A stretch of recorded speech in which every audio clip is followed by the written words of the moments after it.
I pull up, you know I be moving. Whipping the foreign, I'm cruising. The money I'm speaking is fluent. All of my business booming. Stacking my cash in abundance. All of my family funded.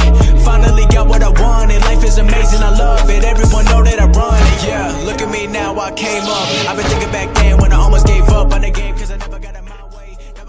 Yo les postos, c'est Sacha, bienvenue dans cette nouvelle vidéo Mercato et on commence avec Willian qui va quitter Chelsea à l'issue de la saison. Son contrat prend fin le 30 juin et ne sera pas prolongé par le club londonien. Il va donc devoir trouver un nouveau challenge et selon certaines informations, le Brésilien a été proposé à Al Duhail Qatar, mais il ne suffit pas d'aller si loin pour trouver un autre club intéressé. À Londres, Tottenham pourrait en profiter pour le faire signer sans indemnité de transfert. L'ailier mettait même en avant sa bonne relation avec l'entraîneur des Spurs, José Mourinho, il y a quelques jours, et d'après les informations du journaliste de beIN Sport, Richard Keys, le Brésilien a donné son feu vert pour rejoindre Tottenham. Willian a déjà parlé à José Mourinho, il est en route pour Tottenham, a-t-il fait savoir dans des propos relayés par le Mirror, un challenge qui lui permettrait de rester dans la capitale anglaise, que lui et sa famille apprécient beaucoup.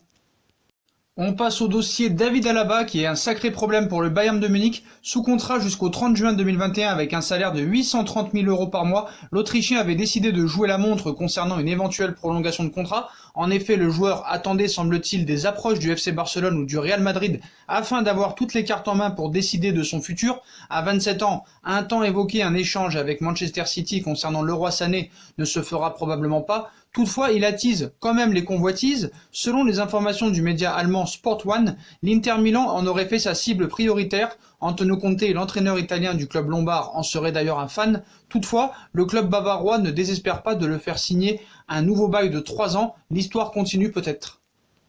Et on passe au mercato parisien à la recherche d'un latéral gauche pour remplacer Layvin Kurzawa. Le PSG prospecte et vise Alex Telles en priorité, mais le club de la capitale s'est vu proposer un autre joueur, un certain Nicolas Tagliafico, qui sévit dans le couloir de l'Ajax et qui s'est montré particulièrement à son avantage la saison passée en Ligue des Champions. Le PSG a terminé sa saison sur un titre de champion de France bien plus tôt que prévu et les chantiers qui attendent Leonardo sont nombreux. Si l'avenir des stars du club, Mbappé, Cavani ou Icardi, ou celle des jeunes pousses Tanguy Kouassi ou Adil Aouchiche, doivent déjà faire passer des nuits blanches au directeur sportif brésilien du Paris Saint-Germain, d'autres dossiers sont tout aussi importants à gérer, à commencer par ceux concernant les latéraux, puisque Thomas Meunier et Layvin Kurzawa vont probablement quitter la capitale française dans les prochaines semaines.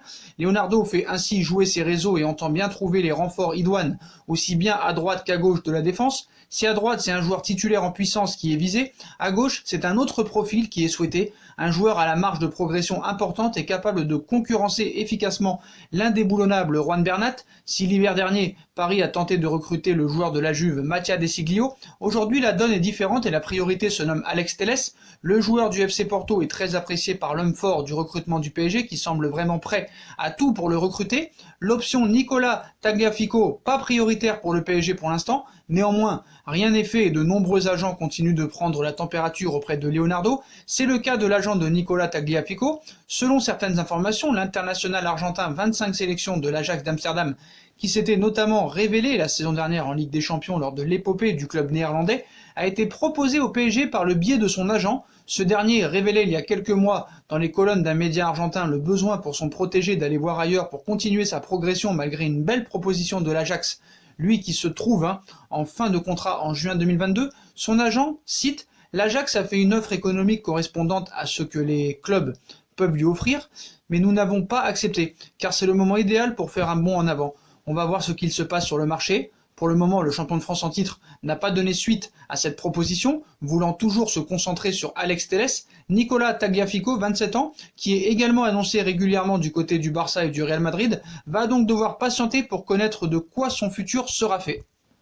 On continue avec le Paris Saint-Germain et Leandro Paredes qui règle l'avenir de Neymar. Leandro Paredes n'a pas la langue dans sa poche et il s'est permis d'analyser les problèmes du PSG en Ligue des Champions et surtout de sceller l'avenir de Neymar au PSG. Leandro Paredes est passé par beaucoup de phases lors de la saison 2019-2020. Ignoré au début de saison avec peu de temps de jeu, il s'était révélé en fin d'année 2019 enchaînant les titularisations et les bonnes performances avant d'être de nouveau moins utilisé par Thomas Tuchel pour enfin réapparaître lors du 8e de finale retour de Ligue des Champions contre le Borussia Dortmund.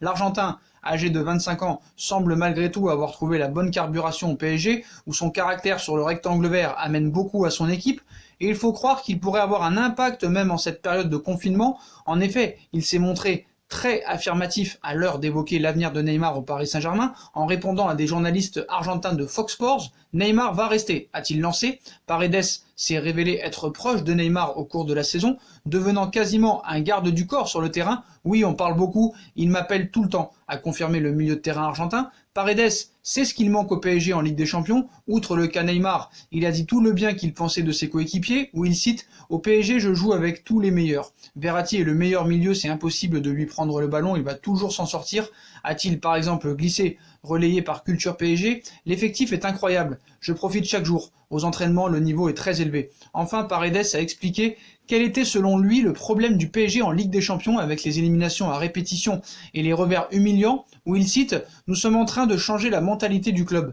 Cela s'est vu lors du match retour face au Borussia Dortmund. La mentalité est différente en championnat ou encore en Coupe d'Europe.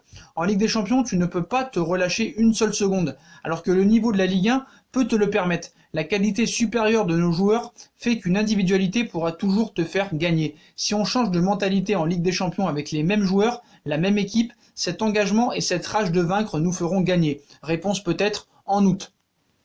Voilà les postos, voilà pour toutes les infos mercato du jour, comme d'habitude. Dites-moi en commentaire ce que vous en pensez, je compte sur vous pour bombarder la barre de like. On like, on partage, on commente, on s'abonne, on active la petite cloche pour être tenu au courant des vidéos qui vont sortir. On me rejoint sur mes différents réseaux sociaux, Instagram, Facebook, Snapchat, Twitter, ainsi que sur Utip si vous voulez aider à faire évoluer la chaîne en regardant les pubs gratuitement ou en faisant un petit don. N'hésitez pas aussi à vous abonner à ma deuxième chaîne YouTube, No Feeling, qui sera aussi en lien en bas de la page en description. Voilà les postos, je vous souhaite une très bonne continuation, prenez soin de vous et à très vite pour une nouvelle vidéo les postos. Tchuss!